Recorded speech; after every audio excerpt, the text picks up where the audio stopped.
Georgina's POV. Ngumiti siya ng totoo sa akin, pagkatapos sabihin ang mga katagang iyon, habang nakatingin ako sa kanya. Sa wakas alam ko na kung bakit ako nagpakasal sa lalaking ito, buwan na ang nakalipas. Bago pa man malaman ng utak ko na mahal ko ang lalaking ito, tahimik na tumibok ang puso ko para sa kanya, love at first sight yata. Ang tahimik at lihim na kabog ng aking puso ay naging malakas. Nagkaroon ako ng pagkakataon na makasama si Jackson, at mas makilala siya. Yan ang magic na tinatawag na love, a four-letter word that makes, umiikot ang mundo, nagpapaiyak at nagpapahirap, pero higit sa lahat nakakapagpasaya ito ng mga tao. Tara, sumilong muna tayo. Wala ng mga tao dito sa picnic grounds. Napabalik ako sa realidad, at napatigil sa pag-iisip nang biglang magsalita si Jackson, I don't want to. Hindi naman malakas ang pagbagsak ng snow. Dito na lang muna tayo, gusto ko pa kasing mapanood ang snow. If you want, ikaw na lang ang sumilong. I smiled at him, as I opened my palm catching the falling snow in it. I'll stay, kung nasaan ka, nandun din ako, I won't leave you no matter what. Kapag lumayo ako sa'yo, baka hindi ako makahinga, at siguradong ikamamatay ko yun, bulong ni Jackson sa tenga ko. Hinarap ko siya ng may pagtatakang ekspresyon ng mukha ko. What do you mean, babe? Tanong ko, napangiti si Jackson, sa napakaganda niyang mukha, na mukhang pinaburan ng Diyos ng sobra. Ikaw ang aking oxygen, at kung ako ay malayo sa aking oxygen, ay magpapahirap sa akin, at masu-suffocate. Kaya please huwag mo akong iwan, huwag kang aalis, and I would do the exact same thing, Georgina. Sa bawat paglinggon mo sisiguraduhin ko, na ako ang unang-una mong makikita, higit sa ano paman. Then his lips find its way to mine. I instantly smile as he ended the kiss. Nawala na sa isip ko ang lamig ng panahon, dahil sa mga nyebe. Isa lang ang tanging iniisip ko ngayon, at yun ay ang asawa ko. Hindi ako lalayo sa'yo. Hinawakan ko ang kamay ni Jackson at pinisil iyon, kung isang araw magising ka na parang umalis na lahat. Ikaw, kung naramdaman mong kahit na ang mundo ay tumalikod sa iyo, Jackson Segovia. Palagi mong mahahanap ako sa pamamagitan ng ang iyong tagiliran, ay hawak ang iyong mga kamay, ako ang magiging munting tinig na sumisigaw, at nagpapasaya para sa iyo, sa iyong mahihirap na araw. Lumiwanag ang mukha at sumile ang ngiti sa kanyang sexing lobby, habang nahihiyang tumingin sa akin. Kinikilig ang asawa ko, ang cute naman. Marahan akong lumapit sa kanya, at hinalikan ang kaliwang pisngi niya, mahal kita, I whispered to him, mas mahal kita, he whispered back. I never felt happy, and contented in my life. Ngayon naiintindihan ko na talaga, kung bakit maraming nababaliw na tao kakahanap ng forever nila. Medyo marami na ang snow sa paligid, at isang ideya ang pumasok sa utak ko. Do you wanna build a snowman? I asked my King Anna, from Frozen that made him laugh. Goodness gracious, why is he laughing like that? Napaka-sexy ng tawa ni Jackson na yun. I would love to build a snowman with you. We were laughing out loud. Nagbabatuhan ng mga nyebe, habang gumagawa ng mga snowman, look kamukha mo yung snowman. Biro ko at tumawa. Tumigil si Jackson saglit, habang tinitingnan ang snowman na ginawa namin kanina. I'm 100 times good looking than that snowman, can't you see? He blurted and winked flirtatiously at me, making my heart to wild, ang pangit mo kaya. Pang-asar ko sa kanya, sabay binatos siya ng snowball sa likod, ganun. Kaagad akong naalerto, nang makita kong palapit si Jackson sa kinatatayuan ko, kaya agad akong tumakbo palayo sa kanya, pero agad din naman niya akong naabutan. When he captures me, he started tickling me. Dahil na rin sa pagpupumiglas ko sa pagkakakiliti niya sa akin, ay sabay kaming natamba sa picnic ground, na nababalutan na ng mga nyebe, at wala ng mga tao sa paligid ngayon, tanging kaming dalawa na lang, nang makahiga kami ng ayos sa mga nyebe, ay sabay naming ginalaw-galaw ang paa at kamay namin, para makagawa ng snow angel, at nang mapagod kami, ay tahimik lang kaming nanatiling nakahiga roon. Happy first wedding month, Sherry, wife, he suddenly broke the silence by saying those. I was stunned for a minute. Ngayon ba ang first wedding monthsary namin? Kaagad akong umupo, at ginawa rin naman yun ni Jackson. Magsasalita pa sana ako, nang bigla siyang maglabas ng kwintas, sa bulsa ng suot niyang pantalon. It's a heart-shaped diamond. He smiled at me. There you have my heart. Wear it next to your heart all the time, para lagi mong maaalala kung gaano kita kamahal. Wala sa sariling napahawak ako sa pendant ng kwintas, I love you. Yan na lang ang nasabi ko sa kanya. Habang may pamatak na luha sa mata ko, pero sa pagkakataong ito ay tears of joy. Alam ko, at mas mahal kita. Nanahimik kami sandali, hanggang sa napagpasyahan kong basagin ito, sa pamamagitan ng pagtatanong, Jackson, anong gagawin mo, kung isang araw kailanganin nating maghiwalay? I saw his jaw tighten, and he suddenly became serious. Kahit na anong mangyari, hindi ako papayag na magkahiwalay tayo. Kung mangyari yun, gagawin kong, itigil ang oras para manatili ka sa tabi ko, ngunit alam nating pareho na imposible, kaya gagamitin ko ang aking kapangyarihan, at koneksyon bilang ang Pangulo ng Pilipinas, kahit na sabihin mo pang ang selfish ko. Bakas sa boses ni Jackson, ang pagiging seryoso at katatagan. Kung dumating man ang oras na iyon, nais ko na manatili ako sa iyong tabi, Jackson. Dahil kung sakaling kailangan kitang iwan, alam ko sa sarili ko na may mabigat akong dahilan, para iwan ang lalaking pinakamamahal ko. Gusto kong manatili ka sa iyong buhay. Ayokong magalit ka sa mundo, o sa lahat ng tao dahil dyan, pero hindi kita masisisi, kung magagalit ka sa akin. Hinaplos ko ang mukha ni Jackson, at hinawakan niya naman ang kamay ko. Stop talking like that, natatakot ako. Pakiramdam ko kasi iwan mo ako. Georgina, makinig ka sa akin, payag akong iwan ang posisyon ko, bilang presidente para lang sa'yo. Dati, politika ang buhay ko, pero nagbago na ang lahat ngayon.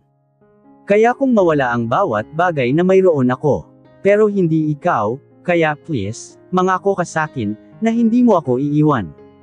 He pleaded, I won't, I promise. Dahil doon, ay muli nang nanimbulik ang mga ngiti sa lobby ni Jackson, at muli na ring lumiwanag ang ekspresyon ng mukha niya.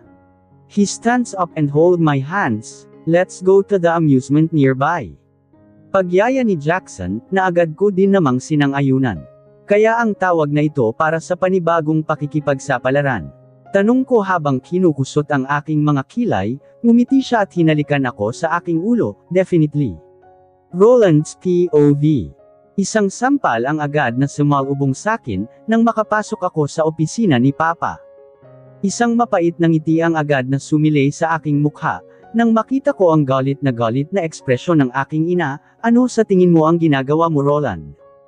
Galit na gaflet na sigaw ni Mama, at muli na naman akong sinampal. You're ruining everything. Akala ko ba mahal mo si Georgina? Ibinibigay na namin ng papa mo sa'yo, ang pagkakataon na makuha ang babaeng yun. Papa on the other side were clenching his fist. I laughed sarcastically as I met my parents' gaze. Mahal ko nga si Georgina, Mama, kaya hindi ako papayag na masaktan, at masira sila ni Jackson, dahil sa kagagawan niyo ni Papa. Aba, tarantado ka talaga. Isang sapak ang natamo ko mula sa sarili kong ama, dahilan para mapaupo ako sa sahig. Aambahan pa sana ulit ako ng isang suntok ni Papa, nang pigilan siya ni Mama. Marahas niyang binawi ang kamay niya mula sa pagkakahawak ni Mama at may kinuhang kung anong bagay sa drawer. Eduardo, ibaba mo yang baril. Hysterical at nagpapanik na sigaw ni Mama, nang itutok na sa akin ni Papa ang baril niya, hindi ang isang katulad mo ang sisira sa mga plano ko. Walang Driz ang taksil sa kanyang pamilya. Lumayas ka sa harap ko, simula ngayon hindi nakita anak. Wala na akong anak. Eduardo, bawiin mo ang sinabi mo sa anak mo. Galit ka lang kaya mo nasasabi ang mga bagay na yan. Kaagad na lumapit sakin si Mama, at niyakap ako, iho humingi ka ng tawad sa papa mo.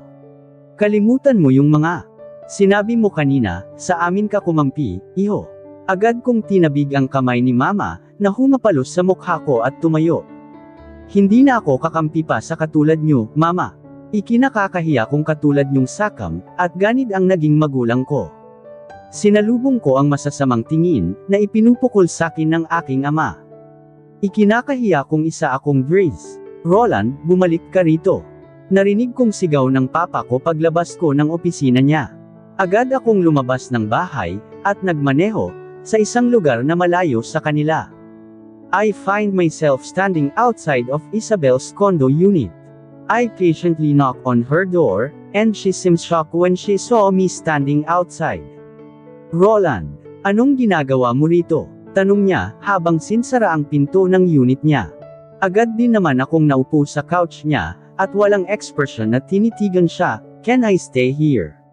My dad disowned me already, casual na sagot ko, at pinatong ang mga paa ko sa center table, na agad din naman niyang tinapik, yung paa mo alisin mo riyan. So, panimula niya sa usapan, at pinandilatan pa ako ng mata. Ang ganda pa rin talaga ni Ate Belle, bakit kaya hanggang ngayon, wala pa ring asawa ang babaeng ito? Samantalang napaka-perpekto niya kung titingnan. Earth to Roland. What did you do this time, para itakwil ka ni Tito Ed? Samantalang ikaw lang ang anak nila ni Tita Leila. She crossed her arms under her chest, as if she, observing me, and that made me frown. Ano, wala akong ginawa, pero huwag na lang natin pag-usapan ngayon, Ate Belle, sagutin mo muna ang tanong ko. Patutuloyin mo ba ako rito sa unit mo o hindi? My question made her laugh, as she shook her head. Isa sa mga trait ng Dries ang dala-dala mo, at yan ay ang pagiging straightforward mo, komento niya. May magagawa ba ako? Alangan namang pabayaan ko ang pinakamamahal kong pinsan, na matulog sa kalsada. Magtrabaho ka na kasi, yung matino, para naman hindi ka naaasa sa parents mo. Excuse me, may trabaho ako, executive secretary kaya ako ng presidente ng Pilipinas, sigaw ko sa kanya, at nakita ko kung paano siya natigilan dahil sa sinabi ko, you work for Jackson. Diba si Georgina ang napangasawa ni Jackson? Si Georgina na mahal mo. Siguro may pinaplano kang masama sa mag-asawa, kaya nagtrabaho roon. This time, ako naman ang natahimik dahil sa sinabi niya. Oh, bakit di ka makasagot? Siguro may plano ka nga. Hoy, grabe ka Ma'am Bintang, wala akong planong ganon, wala na, pagputol ko sa sasabihin niya, at halos ibulong ko na lang ang huling katagang sinabi ko. Wait, ikaw bakit bumalik ka pa rito? Bakit wala ka pang asawa? Siguro hindi mo pa rin makalimutan si President Jackson. Bawi kong pagtatanong sa kanya. She smiled sheepishly. Tama ka, di ko pa nga nakakalimutan si Jackson, hanggang ngayon mahal ko pa rin siya, pero wala naman akong balak na agawin siya, unless siya na mismo ang mag-iniyed, na makipagbalikan sakin, she answers. Saglit akong napaisip, masyadong unfair ang mundo. I saw how Ate Isabel loved Jackson before, they were too perfect, her life was perfect. Mayaman siya, matalino, mabait at maganda, at mas lalo pang naging perpekto ang buhay niya, dahil sa mahal din siya ni Jackson.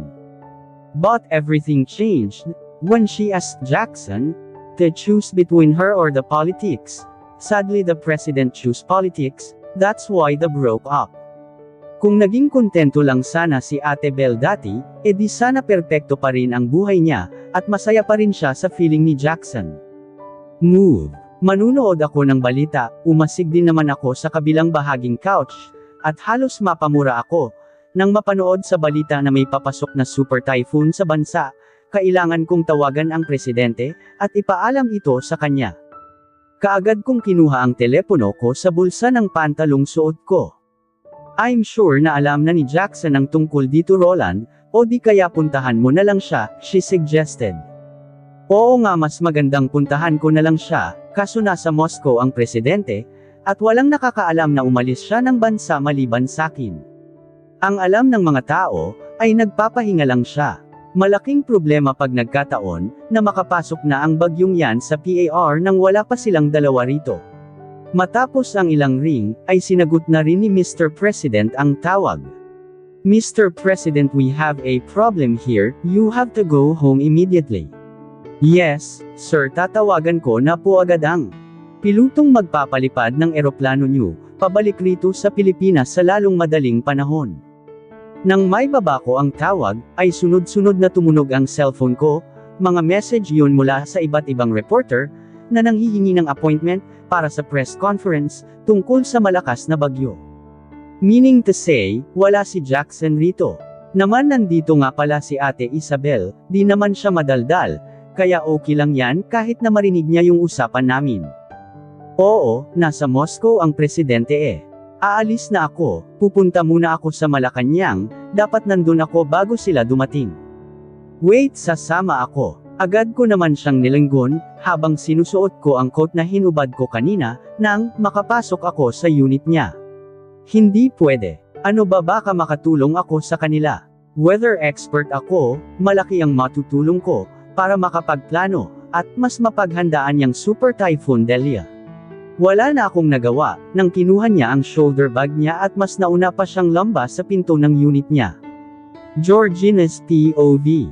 Just come wife, you can do it. Pagchichir pa sakin ni Jackson, habang sinusuot ko yung ice skate, pero wala ang effect, sobrang. Kinakabahan pa rin ako, baka kasi bigla na lang ako matamba tapos mabalian ng buto, o di kaya'y magasgasan ang napakaganda kong mukha.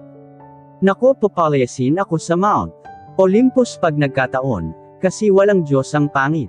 Ma'am, are you ready? The skating instructor asked. Awkward na napangiti na lang ako sa kanya. Hindi pa nga kasi ako ready, ano ba yan? I turned to my left and saw Jackson moving smoothly, continuously and effortlessly. He seems like a 5-year-old kid, na sobrang nag-e-enjoy sa pag-i-skate.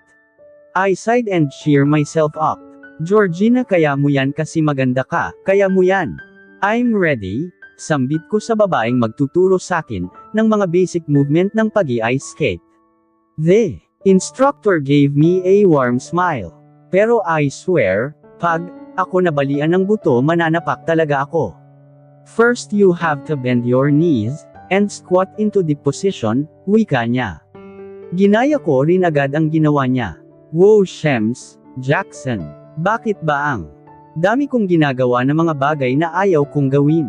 That's it, you got it right, she said, and I nearly say, naman lahat kasi ng bagay kaya ko, ang kapal na naman ng face ko. Mula sa pagkakasquat ay tumayo na muna ako ng maayos, at may pinakitang movement sakin yung instructor, na mukhang komplikado. Yan, karma is real, yabang-yabang ko kasi. Pagpapagalit ko pa sa sarili ko. Goodness gracious, nababaliw na naman ata ako. After you squat into deep position, the next thing is that you must fall to the side and lean a bit forward as you fall down, then put your hands in your lap. You're a fast learner, komento niya ulit. Kaya naman nginitian ko na lang siya. Ayoko na kasing magmayabang, at ang hirap niya talaga, promise. This 3 remaining step is the most important of all, so watch carefully. What will I do? Unti-unti na akong nakaramdam ng excitement, kasi after ng 3 step na iyon, baka makapag-skate na ako, and this is my first time. Ito na ang pangalawang beses, na may sinubukan akong bagong bagay na si Jackson, ang aking kasama, and looking forward sa mas marami pang first time. Turn over on your hands and knees. Take one foot and place it between your hands. Then push yourself up and you should be standing. She blurted that I gladly follow. A sweet smile crept on my face. I can skate already, I shouted at nagpaikot-ikot sa ice rink, feeling ko ako na si Elsa ng Frozen. See, I told you, madali lang naman. Sambit niya and back hugged as we glide. This is so romantic, goodness. Para kaming batang nakawala sa hola, habang nag-ice skate, sisiguraduhin ko na every now and then, gagawin ko na ito. Parang ang saya niya, kasing gawing stress reliever. While enjoying and savoring the moment, his phone suddenly rang. I'll answer this first. I nodded at him, his expression suddenly turned into the serious one, kaya napatigil ako sa pag-ice skate. What's wrong? I asked, nang may baba ni Jackson na ang tawag. At seryoso pa rin ang mukha niya, kaya alam ko na agad na work-related na naman yun. We have to back to Philippines, may super typhoon raw na maglalandfall 24 hours, approximately from now. He explained mas bumilis ang paggalaw ng bagyo, at mukhang mas mapaaaga ang paglalandfall nito sa Kapuluan ng Quezon, kaysa sa inaasahan natin, wika, ni Isabel. Agad na lumapit sa kanya si Jackson, at iniwan muna saglit ang kausap niyang forecaster, mula sa Pag-asa. Sabihan niyo ang mga nakatataas na opisyal sa Quezon Province na ipatupad na ang force evacuation. Malaki ang chance na magkaroon ng storm surge. Utos ni Jackson, sa isang lalaki na, agad din namang tumalima, para lang akong batang ligaw, na hindi maintindihan ang nangyayari. I am so lost in this situation. Tuldok, Madam, baka gusto niyo munang magkape. Lieutenant Suarez spoke from my behind, at umiling lang ako, sila na lang ang alukon mo, mas kailangan nila yan kaysa sakin. I replied and smiled timidly at her. Halos lahat ng tao sa conference room ay aligaga, at ako lang talaga ang walang ginagawa. Even Lieutenant Suarez was told to contact the Secretary of Red Cross. At nagpapahanda ng mga rubber boat na dadalhin sa mga probinsyang madadaanan ng super typhoon. Delia, may maitutulong ba ako sa inyo? I asked when Jackson Saturday behind me. He shook his head but he held my hand. You don't have to do a thing, wife. Just stay here with me and be my strength. Walang ibang makakagawa nun, ikaw lang. It's already 4 na in the morning, at nakapag-landfall na raw ang bagyo sa Polillo Island sa Quezon, and, as expected, sobrang lakas nga ng ulan at hangin na dala nito. Mas damable pa ang pagkabisi ng mga tao sa paligid ko. Sa lahat ng taong nandito, isa lang ang pinapakatitigan ko, and it's Jackson. He looks so tired. Actually, halos lahat ng tao rito ay mukhang drain na ang mga energy, pero hindi sila pwedeng magpahinga na lang basta, dahil maraming buhay ang maaring manganib. Secretary Driz, pakitawagan naman si Secretary Ramirez ng DSWD, asked her if the relief goods are packed, at kung kailan nila yun may hahatid sa mga bayan na maapektuhan ng bagyo. Mas better kung may hatid ng mas maaga ang mga relief goods sa bayan na hindi pa dinadaanan ng bagyo, para kahit na hindi sila makalabas dahil sa lakas ng ulan, ay may makakain ang mga pamilya nila. I can't help but admire Jackson's leadership. Being the president is really his thing. Jackson's perfect, right? Wika ni Isabel na umupo sa tabi ko. Wait nga, alam kong wala namang posisyon ng babaeng ito rito, ano pa lang ginagawa niya rito kung ganun. Close to perfect but he's not perfect. Pagtatama ko sa kanya, kahit naman kasi gaano pa kagaling si Jackson sa mga ginagawa niya, he is still a human being and he has his flaws. Flaws that I would love to accept, dahil mahal ko siya. Tama ka nga, kasi kung perpekto siyang tao, he would choose to be with me, instead of his position. Sambit niya. That made my brow arch. So, yun pala ang dahilan kung bakit sila naghiwalay. Dahil mas pinili ni Jackson ang maging presidente kesa sa kanya. Pero, di ba kung mahal mo ang tao, susuportahan mo ang mga bagay na gusto niyang gawin? I asked, and she smiles at me, but it didn't reach her eyes. And maybe that's my mistake back then. Hindi ko siya sinuportahan nun, pero kung may pagkakataon lang ako, I will give him my full support. Sa mga oras na ito, isa lang ang tumatakbo sa isip ko, and that is, Isabel is a proof that no one is perfect or close to perfect. Dahil ang pagkakamali niya, ang naging dahilan kung bakit wala na sa kanya ang taong mahal niya, kung bakit siya malungkot. At dito na po nagtatapos ang kabanata ng ating kwento, at sanay muli niyo po akong samahan sa mga susunod pang kabanata. Maraming salamat po, ingat po tayong lahat.